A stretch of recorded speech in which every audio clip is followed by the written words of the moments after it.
ಸಚಿವ ಸ್ಥಾನಕ್ಕಾಗಿ ಮತ್ತೆ ಆಕಾಂಕ್ಷಿಗಳು ಸರ್ಕಸ್ ಮಾಡ್ತಿದ್ದಾರೆ. ಮಾಜಿ ಸಿಎಂ ಬಿಎಸ್ವೈ ಆಯ್ತು, ಹಾಲಿ ಸಿಎಂ ಬೊಮ್ಮಾಯಿ ಆಯ್ತು, ಈಗ ಪ್ರಹ್ಲಾದ್ ಜೋಶಿ ಹಿಂದೆ ಬಿದ್ದಿದ್ದಾರಂತೆ ಆಕಾಂಕ್ಷಿಗಳು.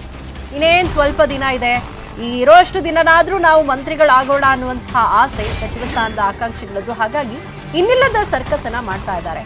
ಬಿಎಸ್ವೈ ಆಯ್ತು, ಬೊಮ್ಮಾಯಿ ಆಯ್ತು, ಈಗ ಪ್ರಹ್ಲಾದ್ ಜೋಶಿ ಹಿಂದೆ ಬಿದ್ದಿದ್ದಾರಂತೆ ಆಕಾಂಕ್ಷಿಗಳು. ಪ್ರಹ್ಲಾದ್ ಜೋಶಿ ಮೂಲಕ ಮಂತ್ರಿ ಸ್ಥಾನಕ್ಕಾಗಿ ಲಾಭಿ ಮಾಡಲಾಗ್ತಾ ಇದೆಯಂತೆ. ಜೋಶಿ ಹಿಂದೆ ಮುಂದೆ ಸುತ್ತಾಡ್ತಿದ್ದಾರಂತೆ ನಾಯಕರು.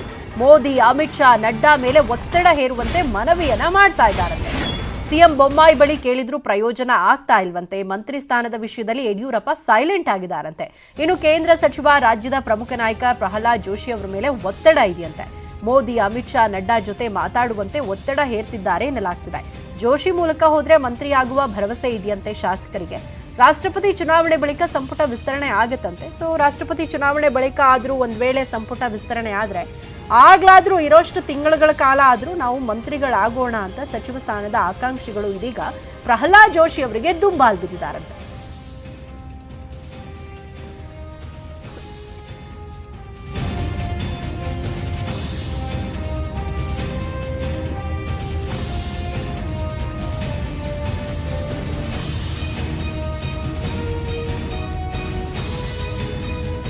ಈ ಬಗ್ಗೆ ಹೆಚ್ಚಿನ ಮಾಹಿತಿಯನ್ನು ಪಡ್ಕೊಳ್ಳೋಣ. ನಮ್ಮ ಪ್ರತಿನಿಧಿ ಕೃಷ್ಣ ಇದೀಗ ನಮ್ಮ ಜೊತೆ ನೇರ ಸಂಪರ್ಕದಲ್ಲಿ ಜಾಯ್ನ್ ಆಗಿದ್ದಾರೆ. ಕೃಷ್ಣ, ಯಾವಾಗೆಲ್ಲ ಸಚಿವ ಸಂಪುಟ ವಿಸ್ತರಣೆ ಆಗುತ್ತೆ ಅನ್ನುವಂತಹ ಒಂದು ವಿಚಾರ ಮುನ್ನೆಲೆಗೆ ಬರುತ್ತೋ ಆಗೆಲ್ಲ ಪಾಪ ಸಚಿವ ಸ್ಥಾನದ ಆಕಾಂಕ್ಷಿಗಳು ಇಲ್ಲಿಂದ ಡೆಲ್ಲಿಗೆ ಹೋಗ್ತಾರೆ, ರಾಷ್ಟ್ರ ನಾಯಕರನ್ನ ಭೇಟಿ ಮಾಡೋ ಪ್ರಯತ್ನ ಮಾಡ್ತಾರೆ. ರಾಜ್ಯ ಯಾವ ಪ್ರಭಾವಿ ನಾಯಕರಿದ್ದಾರೋ ಅವರ ಮೇಲೆ ಒತ್ತಡ ಹೇರುವಂತಹ ಪ್ರಯತ್ನಗಳಾಗ್ತಾ ಇರತ್ತೆ. ಬಟ್ ಈ ಕಡೆ ಸಚಿವ ಸಂಪುಟ ಪುನರ್ರಚನೆಯೂ ಆಗ್ತಾ ಇಲ್ಲ, ಸಚಿವ ಸ್ಥಾನದ ಆಕಾಂಕ್ಷಿಗಳ ಒಂದು ಆಕಾಂಕ್ಷೆ ಕೂಡ ಈಡೇರ್ತಾ ಇಲ್ಲ. ಈಗ ಫೈನಲಿ ರಾಷ್ಟ್ರಪತಿ ಚುನಾವಣೆ ಬಳಿಕ ಮತ್ತೆ ಸಚಿವ ಸಂಪುಟ ಪುನರ್ರಚನೆ ಆಗುತ್ತೆ ಅನ್ನುವಂಥ ವಿಚಾರ ಗೊತ್ತಾಗ್ತಾ ಇದ್ದ ಹಾಗೆ ಪ್ರಹ್ಲಾದ್ ಜೋಶಿ ಅವರ ಮೇಲೆ ಯಾವ ರೀತಿಯಾದಂತಹ ಒಂದು ಒತ್ತಡ ಇದೆ?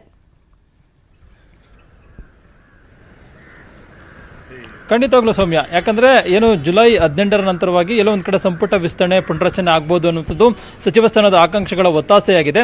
ಆ ಒಂದು ಕಾರಣಕ್ಕೋಸ್ಕರವಾಗಿ ಎಲ್ಲಾ ರೀತಿಯಿಂದ ಕಸರತ್ತನ್ನ ಮಾಡಿದ್ದಾರೆ. ಆದ್ರೆ ಎಲ್ಲೋ ಒಂದ್ ಕಡೆ ಅದು ಕಾರ್ಯರೂಪಕ್ಕೆ ತರುವಂತ ನಿಟ್ಟಿನಲ್ಲಿ ಮುಖ್ಯಮಂತ್ರಿಗಳು ಮುಂದಾಗ್ತಾ ಇಲ್ಲ ಅನ್ನುವಂಥದ್ದು. ಮುಖ್ಯಮಂತ್ರಿಗಳು ಮುಂದಾಗಿದ್ರು ಕೂಡ ಹೈಕಮಾಂಡ್ ಅದಕ್ಕೆ ಮನಸ್ಸನ್ನ ಮಾಡ್ತಾ ಇಲ್ಲ ಅನ್ನುವಂಥದ್ದು. ಮತ್ತೆ ಈಗಾಗಲೇ ಜುಲೈ 26ನೇ ತಾರೀಕಿಗೆ ಮುಖ್ಯಮಂತ್ರಿ ಬಸವರಾಜ ಬೊಮ್ಮಾಯಿಯವರ ಮುಖ್ಯಮಂತ್ರಿಗಳಾಗಿ 1 ವರ್ಷ ಆಗ್ತಾ ಇದೆ.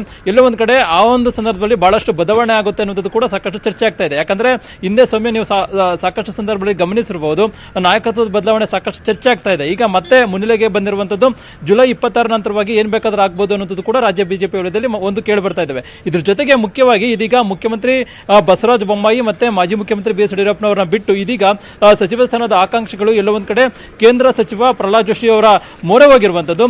ಈಗಾಗಲೇ ಕೇಂದ್ರ ಸಚಿವ ಪ್ರಹ್ಲಾದ್ ಜೋಶಿ ಅವರು ರಾಷ್ಟ್ರೀಯ ಅಧ್ಯಕ್ಷರ ಜೊತೆಗೆ ಒಡನಾಟವನ್ನು ಇಟ್ಕೊಂಡಿದ್ದಾರೆ. ಮತ್ತೆ ಪ್ರಧಾನಿ ನರೇಂದ್ರ ಮೋದಿ ಆಗಿರ್ಬೋದು, ಮತ್ತೆ ಕೇಂದ್ರ ಗೃಹ ಸಚಿವರ ಅಮಿತ್ ಶಾ ಅವರ ಜೊತೆಗೂ ಕೂಡ ಉತ್ತಮವಾದಂತಹ ಒಂದು ಬಾಂಧವ್ಯವನ್ನು ಕೂಡ ಇಟ್ಕೊಂಡಿದ್ದಾರೆ. ಮತ್ತೆ ಅವ್ರು ಏನೇ ರಾಜ್ಯದ ಕರ್ನಾಟಕ ರಾಜ್ಯಕ್ಕೆ ಸಂಬಂಧಪಟ್ಟಂತೆ ಏನೇ ವಿಚಾರ ಆದ್ರೂ ಕೂಡ ಪ್ರಹ್ಲಾದ್ ಜೋಶಿ ಅವರ ಅಭಿಪ್ರಾಯವನ್ನ ಪಡೆದುಕೊಂಡೇ ಅಂತಿಮವಾಗಿ ವರಿಷ್ಠರು ನಿರ್ಧಾರವನ್ನ ಮಾಡ್ತಾರೆ. ಹೀಗಾಗಿ ಪ್ರಹ್ಲಾದ್ ಜೋಶಿ ಅವರ ಮುಖಾಂತರವಾಗಿ ನಾವು ಹೋದ್ರೆ ಇಲ್ಲ ಒಂದ್ ಕಡೆ ನಮ್ಮ ಗುರಿ ಮುಟ್ಬೋದು ಅನ್ನೋ ಒಂದು ಕಾರಣಕ್ಕೋಸ್ಕರವಾಗಿ ಬಹಳಷ್ಟು ಜನ ಬಿಜೆಪಿಯ ಶಾಸಕರು ಈಗಾಗಲೇ ಪ್ರಹ್ಲಾದ್ ಜೋಶಿ ಅವರ ಜೊತೆಗೆ ಚರ್ಚೆಯನ್ನ ಮಾಡಿದ್ದಾರೆ.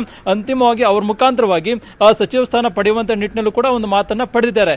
ಈಗಾಗಲೇ ಮುಖ್ಯಮಂತ್ರಿಗಳು ಬಹಳಷ್ಟು ಬಾರಿ ದೆಹಲಿಗೆ ಹೋದಂತ ಸಂದರ್ಭದಲ್ಲಿ ಸೀದಾ ದೆಹಲಿಗೆ ಹೋದಾಗ ಅಲ್ಲಿ ನೇರವಾಗಿ ಹೋಗುವಂತದ್ದು ಪ್ರಹ್ಲಾದ್ ಜೋಶಿ ಅವರ ಮನೆಗೆ. ಹೀಗಾಗಿ ಮುಖ್ಯಮಂತ್ರಿಗಳು ಕೂಡ ಇಲ್ಲೊಂದು ಕಡೆ ಪ್ರಹ್ಲಾದ್ ಜೋಶಿ ಅವರ ಮುಖಾಂತರವಾಗಿ ಹೈಕಮಾಂಡ್ ನಾಯಕರನ್ನ ಒಂದು ರೀತಿ ಏನೇ ನಿರ್ಧಾರ ಆದ್ರೂ ಕೂಡ ಅವರ ಮುಖಾಂತರವಾಗಿ ಹೋಗೋದಕ್ಕೂ ಕೂಡ ಮುಖ್ಯಮಂತ್ರಿಗಳು ಮುಂದಾಗ್ತಾ ಇದ್ದಾರೆ. ಹೀಗಾಗಿ ಮುಖ್ಯಮಂತ್ರಿ ಬಸವರಾಜ ಬೊಮ್ಮಾಯಿ ಅವರ ಬಳಿ ಹೋದ್ರೆ ತಮ್ಮ ಕೆಲಸ ಕಾರ್ಯಗಳು ಏನೂ ಆಗೋದಿಲ್ಲ ಅನ್ನೋ ಒಂದು ಕಾರಣಕ್ಕೋಸ್ಕರವಾಗಿ ಬಹಳಷ್ಟು ಜನ ಶಾಸಕರು ಮತ್ತೆ ಸಚಿವ ಸ್ಥಾನದ ಆಕಾಂಕ್ಷಿಗಳು ಇದೀಗ ಪ್ರಹ್ಲಾದ್ ಜೋಶಿ ಅವರ ಬೆನ್ನಿಗೆ ಬಿದ್ದಿದ್ದಾರೆ.